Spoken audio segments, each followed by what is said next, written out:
Well, big high ball and hello to all the model railroaders and rail fans out there, and welcome to July 2025's edition of the Central Division. Hey, hope everyone's doing well today. I'm on my third cup of coffee, so I'm really doing good. Got that caffeine flowing, ready to start the day, and hoping everyone's enjoying the summer and staying cool. Boy, I know here in Arkansas land today, we're getting up to about 100 degrees. The heat index is like 110, 115, so we're actually under a heat warning. So just the perfect time to stay inside, have that air conditioning cranked up, and to work on the layout. It's been a while since I've done an update, and things happen, life gets busy, nothing bad. I've taken some vacation time, had some work travel and things like that, but I have found time to work on the layout. So I'm going to share with you today what I've done since the last time I talked to you. So let's get started. So the main project I've been working on is completion of a Missouri Pacific train station scene. The structure you see here, this is made by the N-Scale architect. It's an HO scale kit, a special run they made for the New York Central Historical Society. The cool thing is though, even though it's a New York Central train station, it looks very close to a lot of the stations that the Missouri Pacific Railroad had, including one in the area that I model.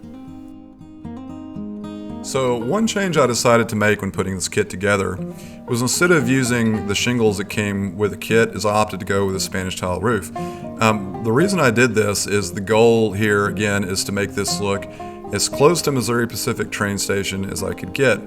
So when Missouri Pacific built a lot of these stations during the 1920s era, they opted to go with Spanish tile roofing. Now, a complete guess on why they did this is because during the 1920s, Spanish architecture was just all the rage. So it kind of makes sense. Not a really hard thing to do. Basically what I did here is I ordered some HO scale Spanish tile roofing sheets from Plastistruct. Then using Krylon terracotta paint, painted the sheets, and then very carefully took measurements of the roof line and the subroof, just to make sure that when I cut out the Spanish tile sheets to the shapes that I needed, everything matched really well. So the final thing I did once the roof was on there is just weathered it with some weathering powders and some dark gray wash and called it done. So another area I've been working on since we last visited is my feed mill complex. Now, from the last update, the feed mill itself is complete.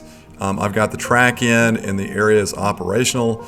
Of course, I still have to add structures to the complex, add like roads, gravel, and do that kind of thing. So since the last visit, the grain bin has come in and I've got that put together and on the complex.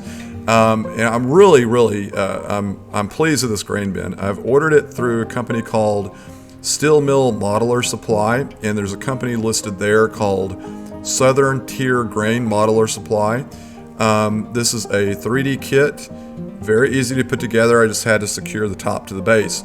And let me tell you though, the detail is really good. This company goes out and they actually study the different types of grain bins and manufacturers and things out there, and use that knowledge when they put these models together. So it's one of the best grain bins I think I've seen as far as HO scale. The only thing that I added was I wanted a safety cage and ladder. So I opted to go with a Walters etched brass kit. It's a safety cage and ladder kit. Very easy to put together, secured to the bin. And then the last thing I did was just paint everything using my go-to for these types of structures, which is Tamiya's Royal Gray. So another project I've been working on is completing the Fort Smith Biscuit Company complex. Now, I've got one of the buildings done. I've had it done for quite a while, and I'm currently working on the second building that will be part of the complex, and still a little ways to go, as you see here. Now, once that's done, it's going to go to the left side of the existing structure, and like the actual Fort Smith Biscuit Company, the two buildings will be connected via a skywalk. Well, as you see, the layout progress continues. And hey, as I do with every episode, I do want to give a shout out to my subscribers.